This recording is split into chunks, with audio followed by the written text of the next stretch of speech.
welcome to another broadcast of The Soul of the Everyman on the ArtistFirst Radio Network. All past shows are archived and can be found in podcast form at ArtistFirst.com. Send your questions and comments to DJ at ArtistFirst.com. Now here they are. We call them the wise ones, Michael and Margaret Lyons. Because you have to stop calling us the wise ones. Thank you, Scott.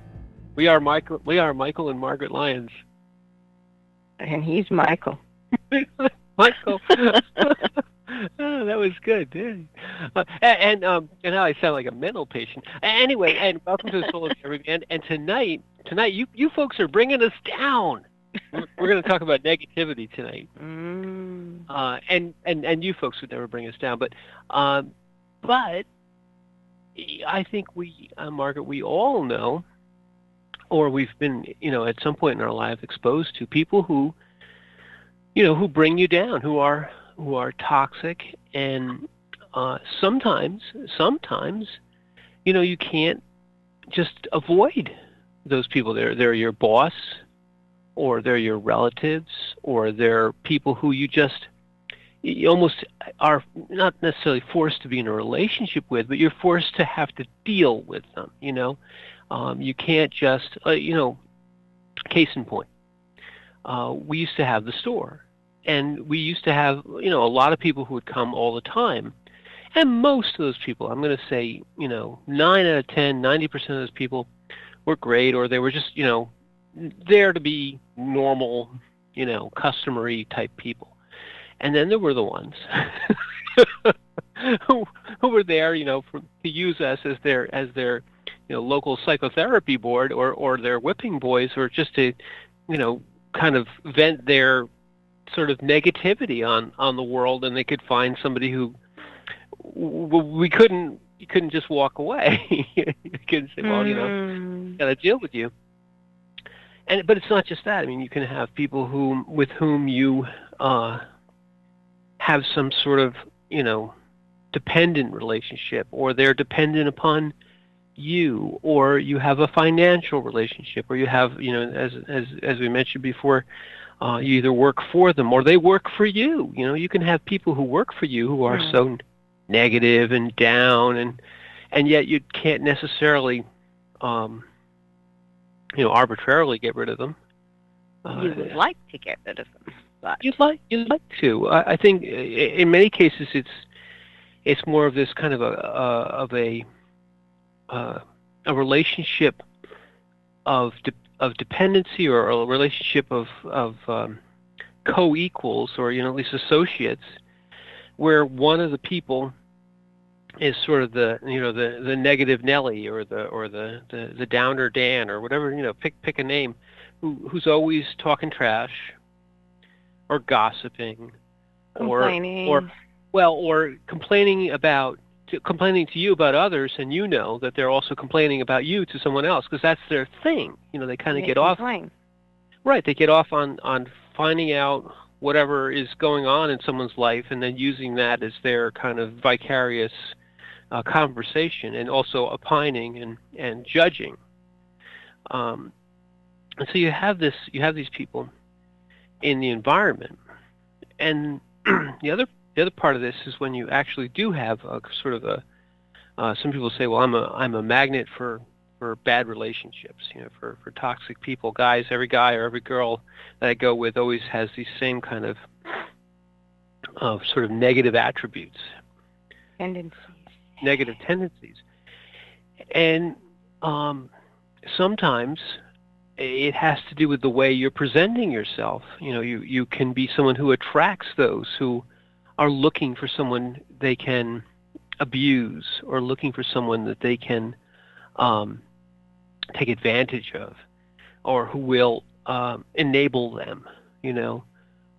So there are sort of people who have toxicity, if you will, built into their personalities or their DNA, and they're looking for a host. They're kind of sort of a parasitic, almost a sort of a vampiric, or if that's a word, sort of relationship. They're looking for someone to latch onto and then spew their negativity, and that someone will take that, from them.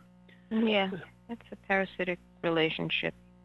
But if you have a relationship that's based on, we said it before, it's that power center, the influence over, or you're under the influence or the power of somebody else, then that's a typical description of what happens. If you want a real relationship, it should be at a heart center. But as you said, when it comes to if you're at work or for various and sundry reasons, you've got to interact with these people. And it's difficult unless you yourself have made the decision that you're not going to be influenced by the habits or the negativity of that other person. It's like, okay, you're going to be that way, and you'll be that way until you decide you don't want to. Until you make that decision, I'm just going to watch you because I'm forced to sit here. but what you just said is kind of the way to deal. I mean, many people don't have the internal discipline. Some of abusers or toxic people look for someone who's quote unquote nice, who won't tell them to go away and shut up, or I have something to do. I don't have time to listen to your nonsense, or literally, basically, don't give them what they need. They're looking for, a lot of times, folks who are in this mode come across initially as sort of needy.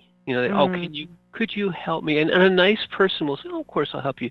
But then it turns into every time, can you help me? Can you help me? Can you help me? Can you help me? And I don't care what you're doing. I need your help. You helped me about that last time. I need you to do it again. And that. The need becomes a controlling thing. They start to control you with dependency, or they start to control you because the true thing that this type of relationship is looking for is the control. And it's sort of passive-aggressive, and it's sort of using your apparent inability or frailty to play upon someone else's sort of kindness or their willingness to go out of their way to help someone. They're tolerant. Yeah, tolerance is one way, yeah, but tolerance is almost a level. You're looking for a soft mark, A lot of those who are serial killers, and it doesn't have to be quite that bad, but the psychopaths, if you will, are wired. Psychopathic behavior isn't always Jeffrey Dahmer, but they're wired to look for people who are sort of easy marks. They're the kind of people who telemarketers prey upon because they won't hang up the phone. This is a different kind of it's not a toxic relationship, but it is certainly a way that there's sort of a predator-prey type of relationship. These folks who are looking for a hit, or they're looking for a little bit of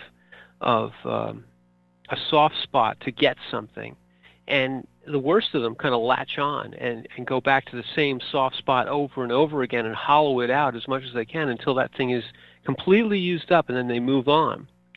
Con men, people who marry serial people, marry people serially and take their money and abuse them and then move on to the next one. So there have been some famous cases over the years, and this kind of is sort of an actively toxic person looking for someone who will support them, versus someone who you're thrown together in a room like we were in the store, or people are at work, and you just have somebody who's just a misanthrope, just needs someone, needs an ear to hear their complaining and grousing and going on and on.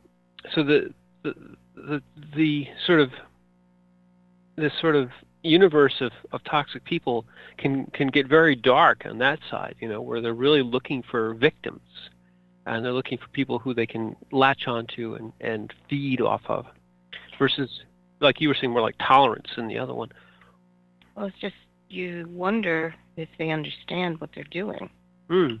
Okay, because some of them actually just don't. They don't understand, and others are doing it consciously because they, as you said, they get a hit off of it, or that's what they like to do. But there are those that just, they have no idea that they're actually being negative or even self-centered. You know, what do you mean I'm self-centered? Mm. Oh, and that's the phrase you'll get if you push back a lot of times. So you're right. There's sort of these unconsciously, it's not really rude, but it's certainly they're unconscious of their effect on people, or at least not pretend, but they have the demeanor of, I'm just being me. Why can't you listen? Why can't you do this? Why can't you just accept me as I am? This is how I do things. And it's right. No. And that kind of person is very insular and very egocentric, and they're really focused on themselves.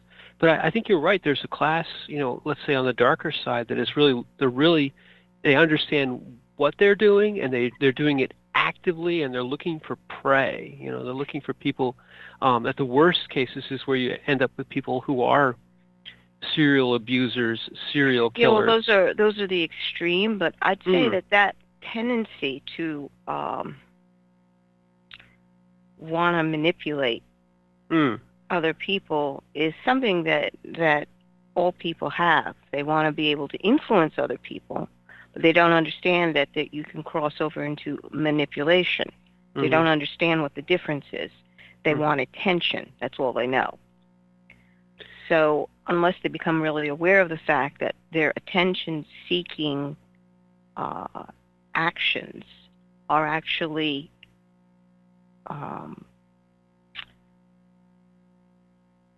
transgressing over somebody else's space. You're invading their space. They don't understand that that's what they're doing, because what they want is attention. And you see a lot of that in when the kids are growing up, like high school, when they're doing that interaction. Because that's what I noted with, especially the difference between boys and girls. All right, the girls, they mature faster, and they know that they attract attention. So you will get a grouping of them who want to keep that attention, and they will do things to try to keep that attention, now realizing that they're overstepping other people's space. But you're right. It's sort of an immature stage that you can kind of get stuck in. This sort of self-focused, I-focused. There's also sort of those who want to domineer. So it's more of an active power thing. They want to tell people what to do. They want to not just lead, but command. They want to. They don't want to inspire. They want to direct and dominate and push people around, and they get a high off of that. Yeah, they do. You see this a lot of times in work relationships, where you have somebody who is, they're titularly in charge or actually in charge, but they don't lead. They dominate. They don't know the difference. So they don't know the difference, and they don't know. What they're really looking for is the hit of power. I say jump, and they say how high. You'll see this in more structured type of organizations where there's a sort of very definite hierarchy. Sometimes in very structured societies, we have a very definite hierarchy where whoever it is, the patriarch or the matriarch, is in charge, and their word is law, and then it goes up through a society. You'll see it in the more less free societies, more tyrannical societies, where everything is focused on the supreme leader or our dear leader, and there is no consideration for anyone else's individuality or rights. And so you end up with this kind of triangular power structure writ large, writ at the society level. Right. Well, it has that immediately brings to mind. Okay. Places like North Korea. Well, you can pick lots of examples over the years. There's some current ones. There's ones that are in more recent history, and you can go back to, Okay. But what we're talking about is when you're interacting with people, and you wonder why you are surrounded by toxicity in some way, shape, or form. This list kind of gives you the ability to flag someone, saying, "Oh, yep, you complain a lot." Exactly. I mean, we've been talking in broad, but the true topic of tonight's show is really toxic people, not just toxic people, but how to, how to deal with them, or how to, maybe what you said is the very first thing, is identifying people who are behaving in a toxic way. And I think it's a good thing to say, to take it back one step and not say toxic people, but let's talk about toxic behaviors, because I think in broad, everyone has a tendency to occasionally act in a toxic way. It's really the key is to become aware that you're doing something like that, and to discipline yourself, rein yourself back. And those who don't, either aren't aware, we talked about the people who are kind of oblivious to their toxicity, or those who are actively, kind of pursuing this as sort of a power thing or a domination thing. But the most of us who are just going along in our daily lives, and we run into somebody who exhibits these kinds of behaviors, we would like to just avoid them. It's like, you're a jerk, I'm moving on. But if you can't, or if you have trouble dealing or identifying when this is happening to you, let's say you're in some sort of a relationship with someone, and all of a sudden things start to change, and you're not sure what's going on. As you said, this list, and we put a list up on the website. I'm not sure if it's there. Actually, I am sure it's there. I'm looking at it. So it's up on the website right now. And if I were a toxic person, I'd say, go do it. Go look at it right now. I'll wait. But if you take a look, or we can maybe we'll work our way through them, and then talk about each one rather than just read the whole list, because the list is the 8 toxic people you should just get rid of, which is nice if you can do it.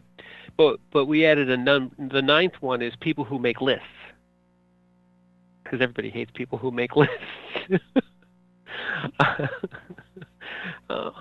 You're getting the look now.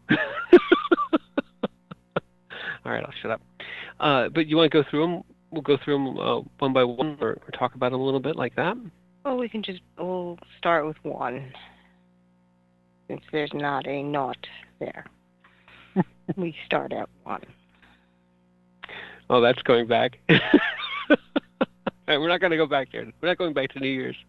But yeah, that the people in your life that rather the toxic behaviors that you can behaviors. This is just a brief, so that you can begin to identify the behaviors that are around you, and to know whether or not this is something that has a negative effect on you.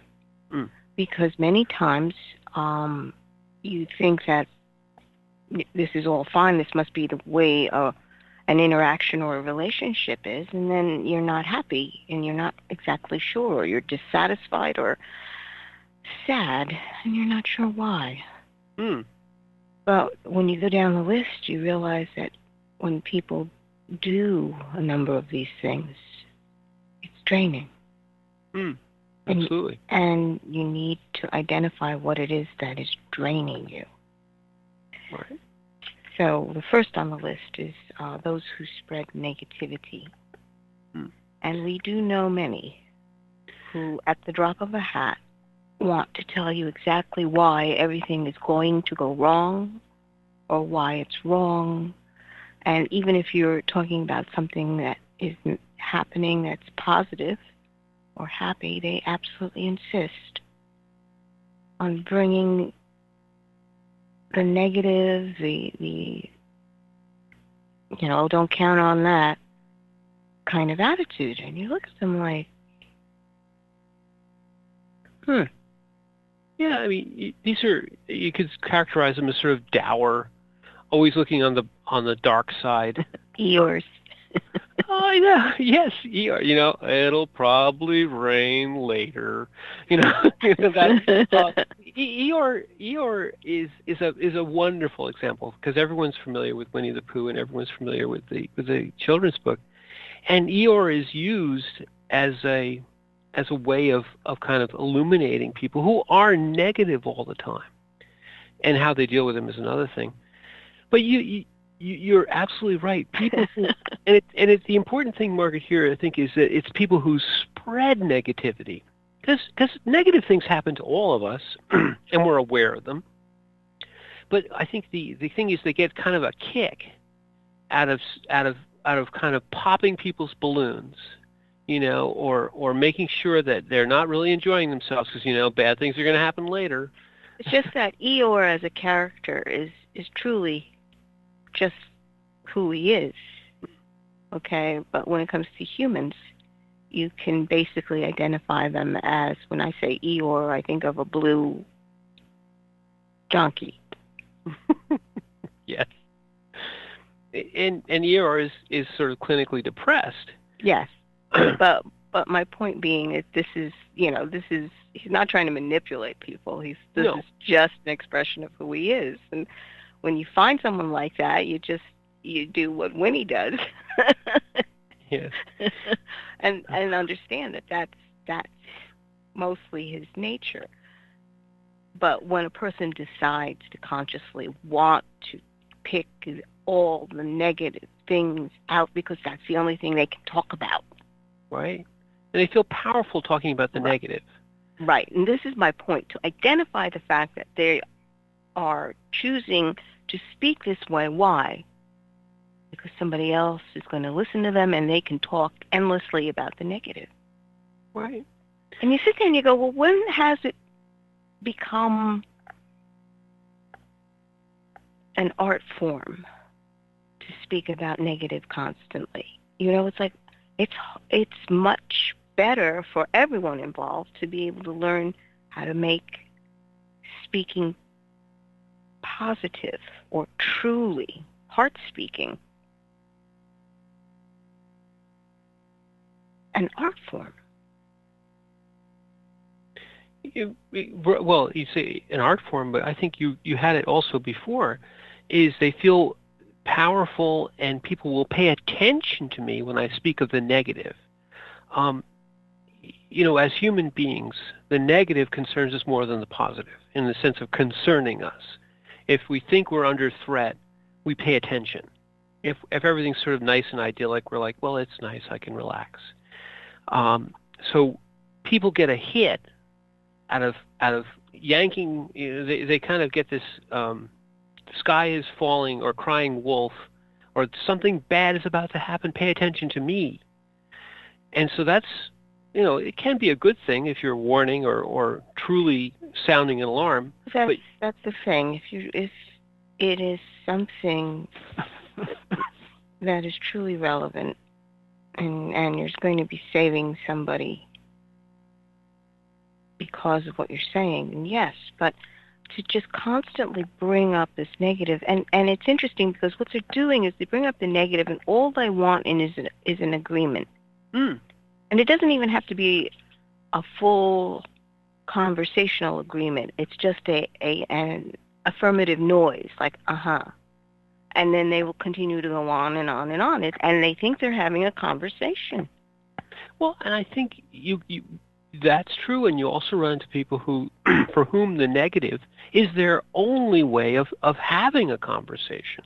In other words, if they feel that their duty is to remind everyone how bad everything is all the time. Mm-hmm. And almost as a sort of a public service, I'm going to let you know that you shouldn't be happy right now because bad things are happening in the world, and I, as a concerned person, am deigning to clue you in, or your your happiness is foolish, and I'm the wise one. Because I'm going to tell you that, the 401k and the stock market is going to crash, and it's going to snow later, and birds are going to fall out of the sky, and there's a plague all over the place, and you should be paying attention to these things. Listen to me, listen to me, listen to me, listen to me, listen to me, listen to me, listen to me. And what we see is ego. Ego. Okay, and this is an identifier. All right, do you really want to interact with this particular ego as opposed to that person's heart? Right. And I think a good test, a litmus test, is you say something good to one of these people, and they never just say, "Oh yeah, that's nice, I like that." It's always bang, right back. The response is always something but. The word but. Big one. Big but. I cannot lie. But you've got to consider all these horrible things. Their conversations are continually wrenched to the negative, and they want to inject negativity into any positive environment and bring it down. So identifying them is in a way, speaking positive triggers them. Yeah, that's interesting. When you're speaking about something good or positive, and that you watch somebody get triggered into the negative, that's a flag to really be aware of. That's an exercise right there. It's like, whoa, wait a minute, where'd that come from?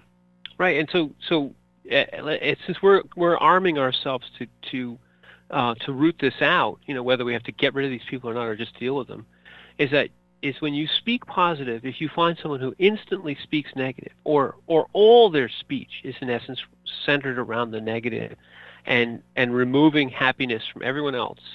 Right, and an aspect of that too to be aware of when you're in conversation is when you're talking about something and they have to absolutely do the one-upmanship. Mm-hmm. Exactly. Oh, gee, that's good, but we did this, and you did that. Oh, that's wonderful, but we did this, and yeah, there's that. And as you say, the the whole idea of being triggered by anything positive, they almost have to say, counteract it, but with a negative spin to it. Mm-hmm. And really, it's interesting to watch someone's speech and reactions to those things, because you're like, wait a minute, I thought we were in conversation, and now I feel as if you just want to be focused only on you and what you're bringing up, as opposed to the conversation that we started out with. It becomes a competition. Exactly that. Competitive, because that's primary to the third chakra. It's always a competition. Yes. Yeah, power over, power under. Yes, always a competition. So turning a conversation into a competition is a big flag. Right. And so as sort of our theme, if you're seeing people who are doing this to you all the time, you can try to call them on it. Say, why are you always so negative? And you may get a lot of blowback, and that's where you have to start to make your decisions. But the first sensitivity is to see when you speak positive, or when others speak positive, the one person who always wants to kind of crush it with something negative, or their words are always bringing up the negative. It gives you an insight, like, they're a number one. It doesn't have to be a number one, but their focus is on the negative. And if you try to change their focus and give them something positive, how much reaction, how much harder does the trigger get back? Because it's become really a competition of I can be more negative than you're positive. Right. I would instead of them being a number one, I would call it a zero. A number zero. Because they're self-centered. And at this moment, we'll take an Om zero break. We're going to go back to the studio and take a little break, and we'll come back and we'll talk about the other 7 negative people.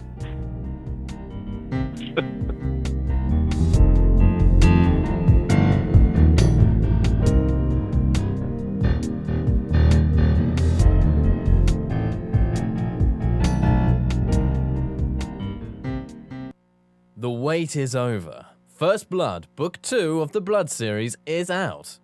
Your favorite bad boy thief, Dev, is back, and the beautiful and deadly Trey is right there with him. She is sharp, sexy, and full of surprises. Their adventures continue as a new power arises to threaten the world.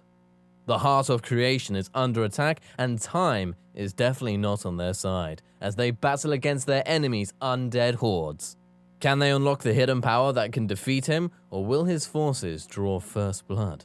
Get all 3 installments in the series. Book 0, It's in the Blood. Book 1, Destroyer's Blood, and the new release, Book 2, First Blood, today. Available in ebook and paperback format on Amazon, Kobo, Apple, and most other fine e-tailers. The Timeless Esoterica radio program with Dr. Bruce is broadcast on the 4th Monday of every month at 8 p.m. Pacific, 11 p.m. Eastern on ArtistFirst.com. We explore topics including the paranormal, alien life, mysteries, conspiracies, hidden history, oddities, and much more. Each show will feature a special guest with exciting and thought-provoking discussion. Always keep an open mind, an open heart, live forever, and remember Dr. Bruce believes in you.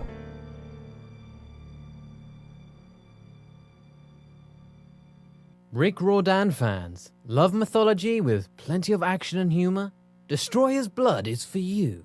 The new fantasy novel by award-winning author Michael Lynes is Book 1 of the adventures of Dev Kalian, the Blood series. Follow Dev and his magic sword Betrayer as they are suddenly attacked and forced to return to Olympus to fight in a war they want no part in. The world of men and gods is about to be destroyed by Zeus's ancient foe, and only Dev and Trey can stop him. The conflict never stops, and the amazing twist will have you on the edge of your seat. Act now while the ebook is on sale for only 99 cents. Destroyer's Blood is available on Amazon.com, Barnes & Noble, iTunes, Kobo, and fine e-tailers everywhere. And while you're there, get the free prequel, It's in the Blood, available for a limited time. The Fat Man Gets Out of Bed is the latest book from Michael Lynes, the award-winning author of There is a Reaper. Featuring 13 original stories, this wide-ranging collection has everything. Forbidden love, gods versus demigods, weird invading aliens, sexy seductive artificial intelligence, and unusual passion between the living and the dead. All set amidst fantastic worlds of pain and loss and boundless joy. From the sublime to the macabre to the bittersweet, The Fat Man Gets Out of Bed will leave you breathless with laughter, brimming with tears, trembling with suspense. Available now on Amazon.com, Google Play, iTunes, Kobo, and fine e-tailers everywhere. Hi, this is Hannah Ruth from the band Wild Hum.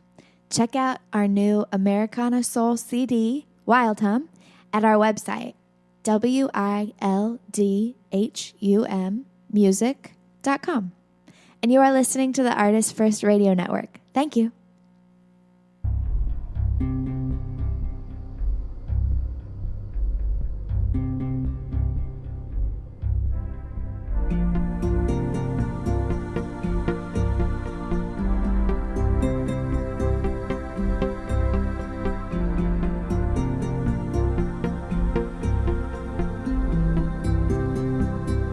We're listening to The Soul of the Everyman on Artist First World Radio.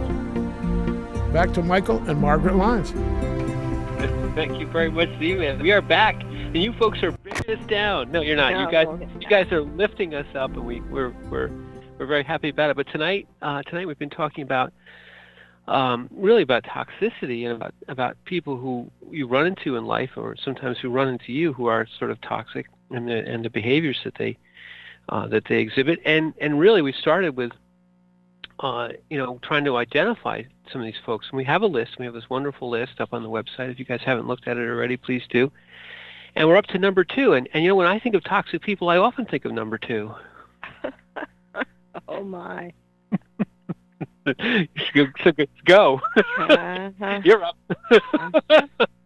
And the number 2 is those who criticize you. you all the time. Yeah. And the hypercritical is I think one of the worst. I agree. You see it. Unfortunately, you see a lot of it in the power dynamic of parents to children. Oh, and heartbreaking sometimes. Heartbreaking sometimes. You can see it in the office. You can see people who are hypercritical. But it's worse when the power when there's dynamic. Always a power dynamic in the office. There's the boss and but usually they're all adults. It's much worse when the power dynamic is adult to child. So this type of toxic behavior, people who criticize you all the time, can be you mentioned it last hour. It can be incredibly draining, because if you're the type of person who is looking for approval or unsure of themselves, or really anybody, if you're being criticized, you kind of feel like, well, maybe I did something wrong, maybe I'm not doing it right. When these types of behaviors exhibit themselves, it's oftentimes when people are new at something. Either they're learning a skill, or they're new in a particular position or whatever. And then you'll have somebody who wants to come in and tell you everything that you're doing wrong and why it makes you a bad person. And they get off on it. And this is where you see, there's the fine line is you can criticize somebody, but you can do it in a constructive way. That's not right. Let me show you how to do it right. I understand. I always got confused at that point. It's kind of tricky, and you build them up. You say, well, because usually people want to do it right, and they're trying to learn, and they appreciate coaching. They appreciate advice. They appreciate correction. A good teacher corrects all the time. No, I'm sorry, that's not right. You have to do it this way. And with your children, that's your whole life. Their whole young life is letting them try it, letting them fail, and then understanding how to help them in the right way. But it becomes a toxic behavior when it turns into hypercriticism, getting off on criticizing people, on tearing them down. Yeah. The words, you'll never amount to everything, you're no good at anything, you'll never do it right. These are the words you hear said. Mm. And usually they're echoes of what was said to these hypercritical people were usually heavily criticized. Right. No, it's true. It's true. And they patterned on that when they were young. And usually, when you're in that situation, you think, well, I'll never say that to my kids. Right. And then suddenly these words are coming out of your mouth. Right. And it's so, you have to be aware that you're actually doing that. Yes.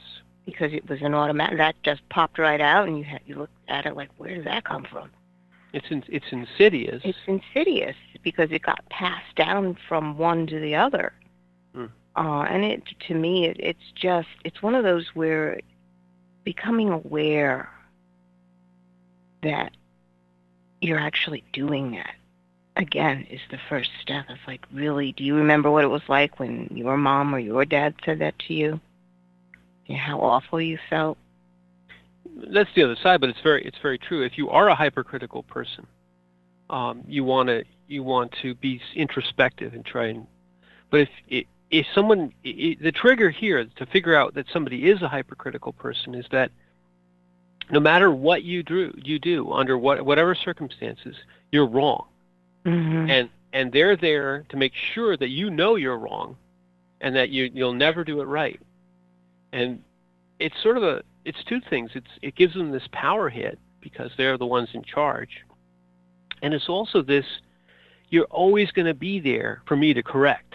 It's sort of because you're always wrong, I always have to be here to tell you how to do it right. So it becomes my responsibility to tell you how to do it right. Right. And that kind of an influence, you can see that passed down. Especially if it's a cultural thing. Yeah. We do it this way, and the way we do it is the right way, so you should be doing it this way. Yes. And if you're not doing it this way, then we have every right to condemn you for it. Right. Judge. Yeah, but that's the byplay that goes on, and as long as it's not being done to them, people accept it, because then it's sort of like more people that agree, the better I feel, because I'm part of the good ones, and that we're coming against the bad one. And it's very difficult as a small child to have to deal with that, because usually you haven't found your voice yet as a small child. Very true. And there's a part of you that understands that I don't feel good when they do that to me. You know, you don't know what's happening to you, but all you know is you just don't feel good.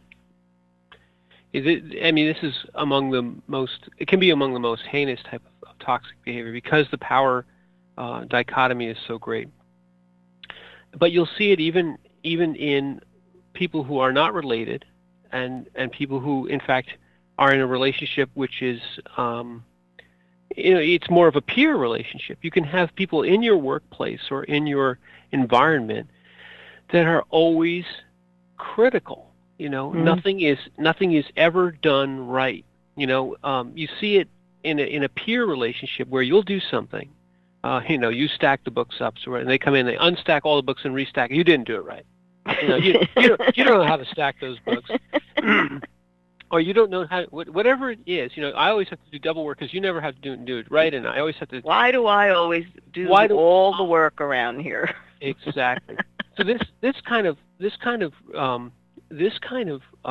hypercritical relationship can be something that you have to deal with in a peer, or someone who's not really in a position of power, but yet they assume this because they can criticize. It makes them feel powerful.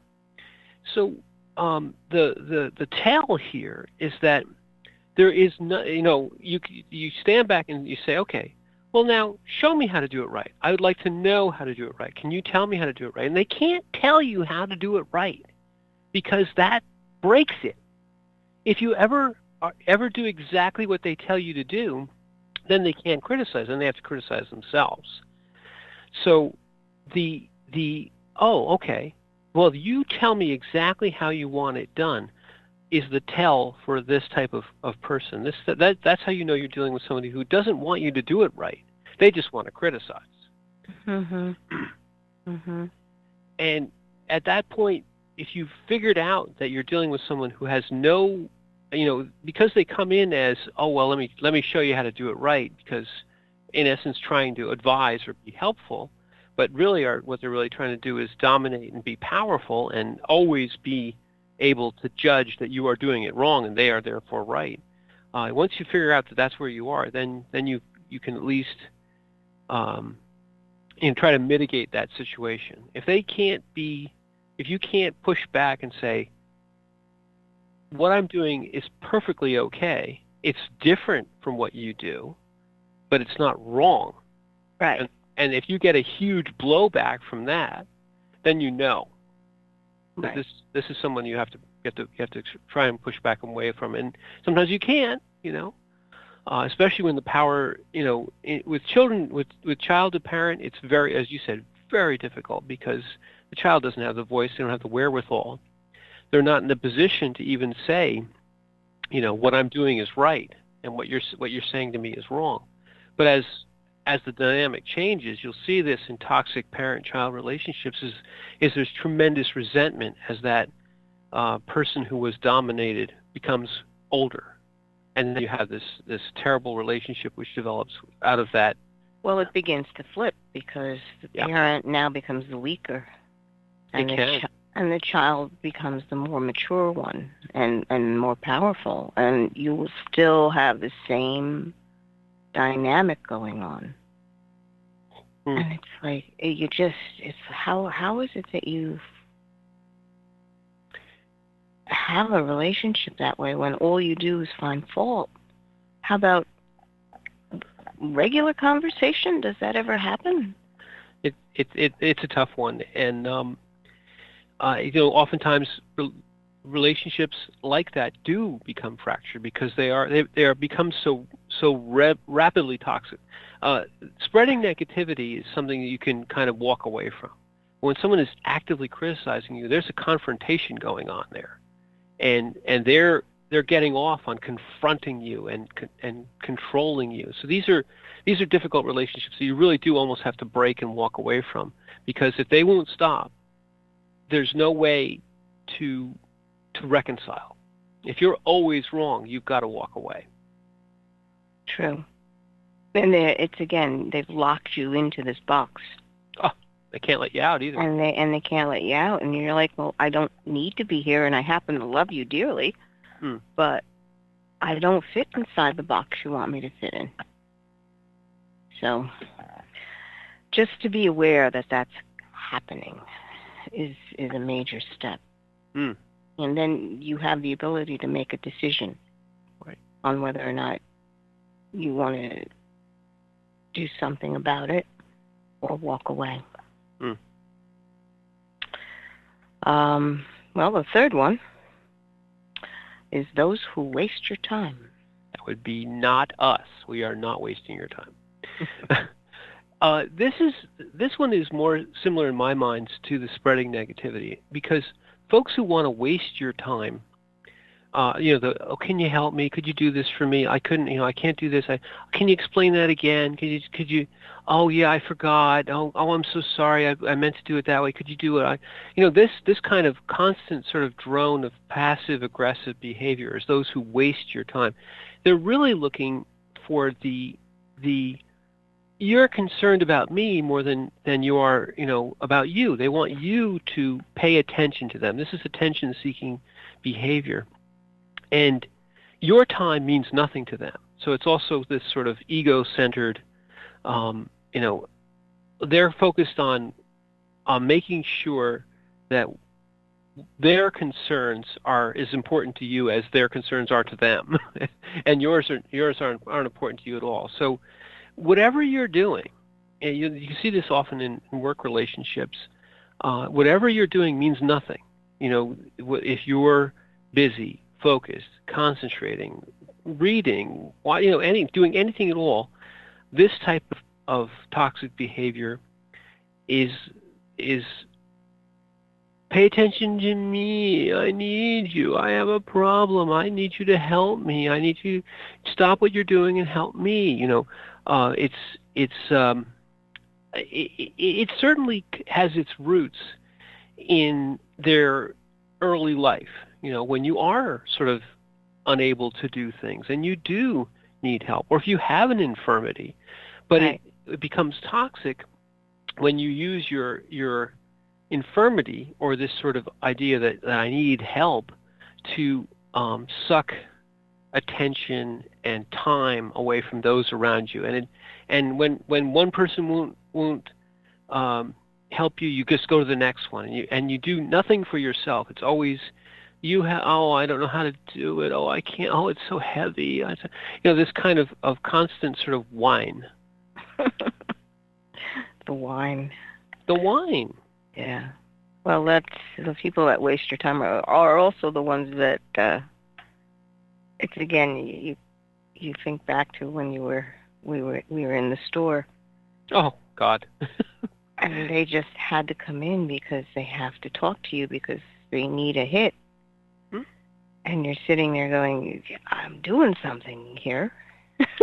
that didn't matter. So identifying this is when you can't stop these. You can't say, could you wait a minute? Oh, I need you right now. It becomes a nothing of yours means anything to them, and whatever their concern is supposed to make you drop everything and run and help them.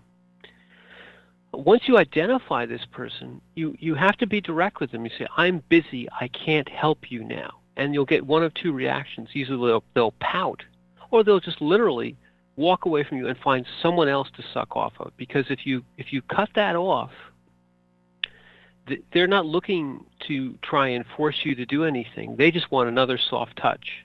They want somebody who will pay attention to them and wipe their nose and joggle them along and help them with their tasks that they could easily do themselves. And you can't, in this relationship, you can't tell them how to do it. You explain it, And you say, now do you understand? They say yes. And 10 minutes later, figuratively, they'll be like, I don't remember how to do that. Could you show it to me again? And yes, if you do it again, you think, well, then maybe they don't remember. But on the third time, you have to start becoming suspicious that they aren't actually trying to learn. They just want to ask you and get you to pay attention to them. Yeah. Yeah. Time for you to write it down. Time for you to write it down. And refer to your notes. Yes, and when you start pushing back like that, you'll get sort of this pouty behavior, and that's when you know that this is the kind of person that you're dealing with.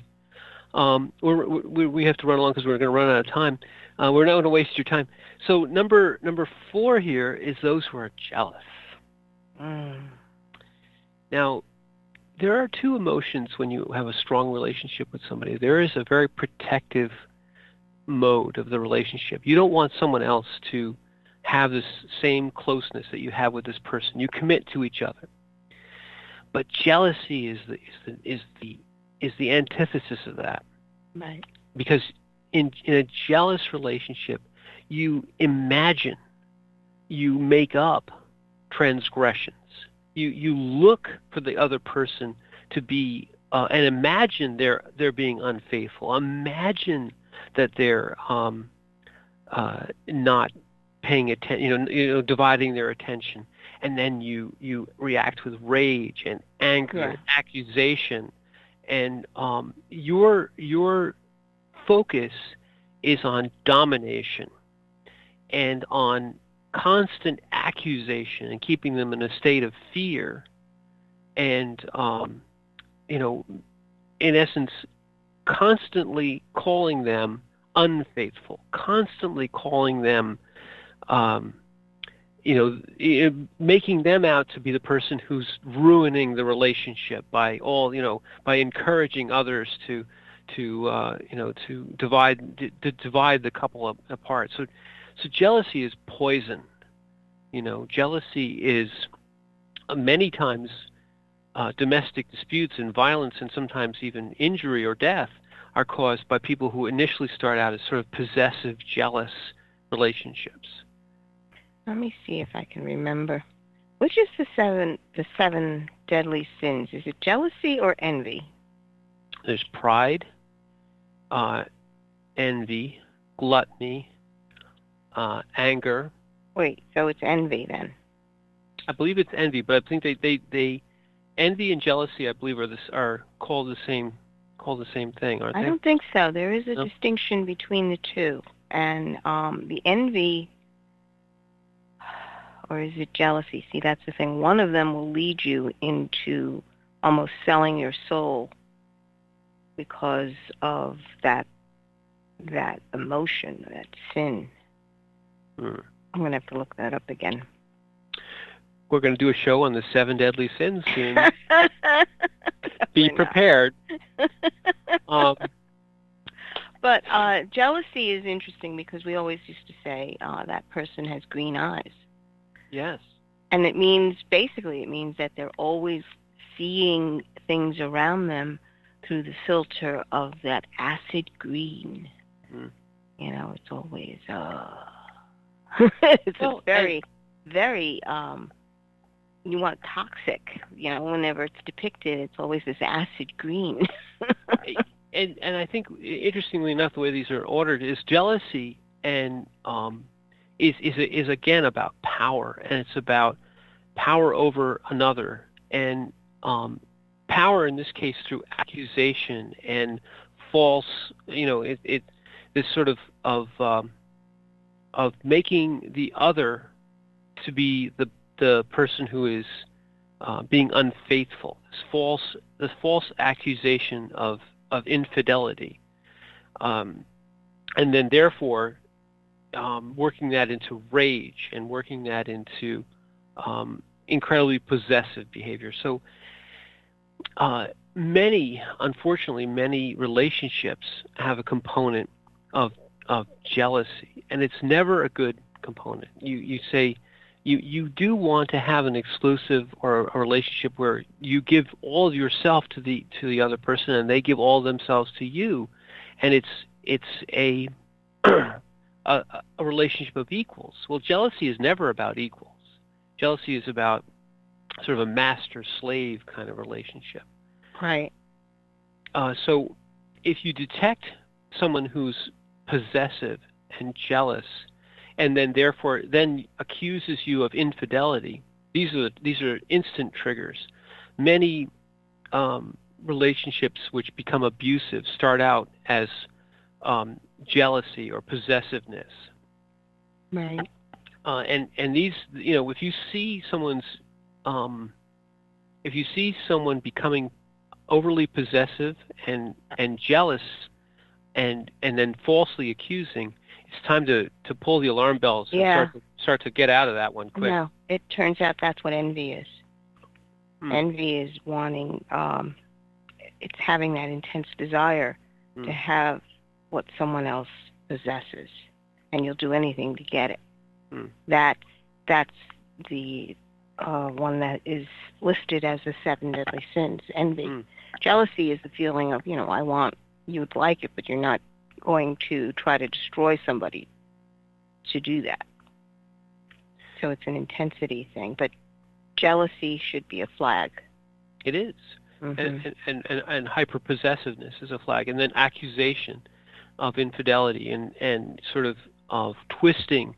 People in these type of hyper-possessive, jealous type relationships become objects that the other must possess, and then be sort of territorial and almost to the point of making this person fear for their safety or life if they in any way make even the smallest transgression. So if you see these are huge red flags, and these are the type of people you must get rid of, but you have to detect it soon. Yes, I know.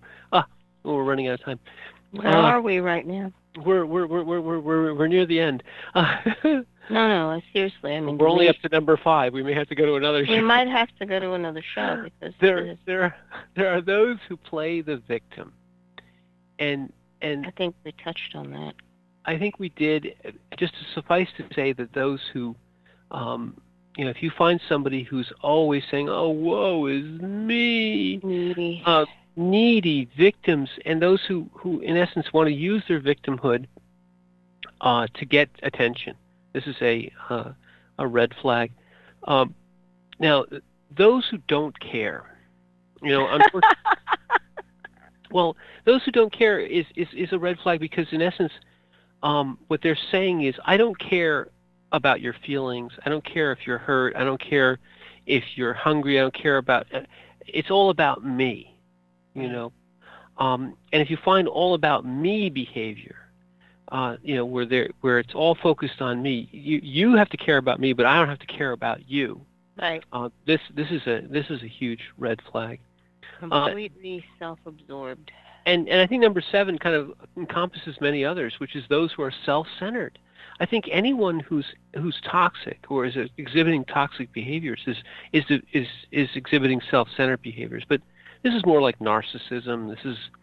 This is those who oh, look at me going on and on about me. What do you think about me?